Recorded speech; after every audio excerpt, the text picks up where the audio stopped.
Hi dears. അപ്പോൾ നമ്മുടെ third allotment വന്നിരുന്നു. അതുമായി ബന്ധപ്പെട്ട അഡ്മിഷൻ ലാസ്റ്റ് ഡേറ്റ് എപ്പോഴാണ്, പിന്നെ എഡിറ്റിങ്ങിൽ ആർക്കൊക്കെ കഴിയും എന്നൊക്കെ നിറയെ സംശയങ്ങൾ വിദ്യാർത്ഥി ചോദിക്കുന്നുണ്ട്. അപ്പോൾ അതിലേക്കുള്ളൊരു മറുപടിയാണ്. ഓക്കെ, ഇനി എഡിറ്റിംഗ് ചെയ്യുമ്പോൾ എന്തൊക്കെയാണ് ശ്രദ്ധിക്കേണ്ടത് എന്നൊക്കെ നമ്മളിൽ പങ്കുവയ്ക്കുന്നുണ്ട്. അപ്പോൾ ഒന്ന് സ്കിപ്പ് ചെയ്ത് കാണാം. ഓക്കെ, അപ്പോൾ നമ്മുടെ തേർഡ് അലോട്ട്മെൻറ്റ് വന്നിട്ടുണ്ട്. അപ്പോൾ സെക്കൻഡ് അലോട്ട്മെൻറ്റിൽ വേറൊരു കോളേജ് ഹയർ ഓപ്ഷൻ വെച്ചിട്ട് വേറെ കോളേജ് കിട്ടിയ വിദ്യാർത്ഥികൾ എന്തായാലും അവിടുന്ന് TC വാങ്ങിയിട്ട് ഇപ്പോൾ കിട്ടിയൊരു കോളേജിലേക്ക് മാറേണ്ടതാണ്. നിങ്ങൾ വീണ്ടും മാൻഡേറ്റ് ഫീ അടയ്ക്കേണ്ട ആവശ്യമില്ല.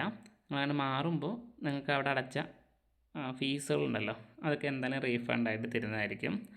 അതിൻ്റെ ഡീറ്റെയിൽസ് നമ്മുടെ ഈ ഒരു സൈറ്റിൽ തന്നെ ഉണ്ട്. ആ ഫീസ് സ്ട്രക്ചർ എന്നതിൽ അവർ മെൻഷൻ ചെയ്യുന്നുണ്ട്. ഓക്കെ, പിന്നെ അടുത്ത് പറയാനുള്ളത് നിങ്ങൾക്ക് എഡിറ്റിംഗ് എങ്ങനെയാണ് ആർക്കൊക്കെ പറ്റുന്നതാണ്. അതായത് നിങ്ങൾക്ക് ഫസ്റ്റ് ഓപ്ഷനാണ് കിട്ടിയതെങ്കിൽ നിങ്ങൾക്ക് അവിടെ എഡിറ്റിംഗ് സാധിക്കില്ല.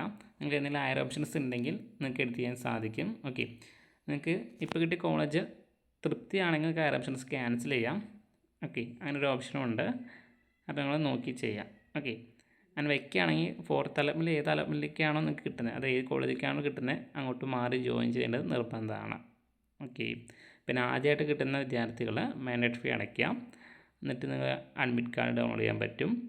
അപ്പോൾ അത് ഡൗൺലോഡ് ചെയ്തിട്ട് അവിടെ നിങ്ങൾക്ക് ഡോക്യുമെൻറ്റ്സ് പറയുന്നുണ്ടാവും ഏതൊക്കെയാണ് വേണ്ടതെന്ന്. അപ്പോൾ അതൊന്ന് കൈ കരുതിയിട്ട് നിങ്ങൾക്ക് അഡ്മിഷൻ എടുക്കാവുന്നതാണ്. ഓക്കെ, അതിൻ്റെ ഡേറ്റുകൾ വരുന്നത് ഇങ്ങനെയാണ്. നിങ്ങൾക്ക് അഡ്മിഷൻ എടുക്കാനുള്ള ലാസ്റ്റ് ഡേറ്റ് 17-ാം തീയതി 5 മണി വരെയാണ്.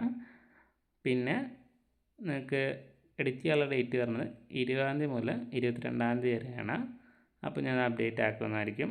ഓക്കെ, പിന്നെ സംശയം നിങ്ങൾ ചോദിക്കാവുന്നതാണ്. നമുക്ക് വാട്സപ്പ് ഗ്രൂപ്പിൻ്റെ ഒരു ലിങ്ക് കൊടുക്കുന്നുണ്ട്, നിങ്ങൾക്ക് കമൻറ്റ് വേണമെങ്കിൽ ചോദിക്കാം.